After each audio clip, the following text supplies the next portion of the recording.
subscribe now and press the bell icon. Never miss an update.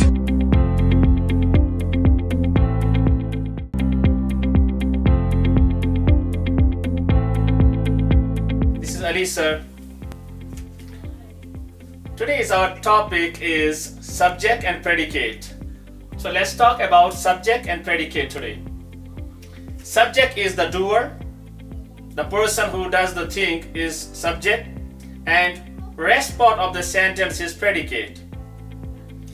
Why it is called predicate? It is called predicate only because it predicts about the information, it predicts about the happening, it predicts about the work, it predicts about the doing, it predicts about the task done.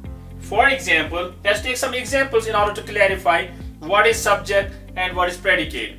Subject is a doer. For example, Mr. Ali is the doer here. He is going to do something. So Mr. Ali is subject. This is subject. Now rest part of the sentence over here, this is predicate. This is predicate. Again, Ram is doing a thing. So Ram is subject. Ram is subject. Ram is subject, and this remaining part of the sentence is predicate. So let's take example over here. So here we have found out one thing, that there can be two words or there can be one word.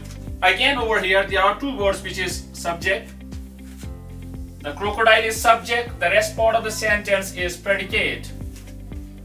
The horse is subject, the rest part of the sentence is predicate. Over here, now find out the difference over here. So we cannot acknowledge whether all the time subject will come at the front of the sentence. It can come at the end of the sentence also. For example, down rolled the stones. So here subject is here. Understand this difference. This is subject and this is predicate here.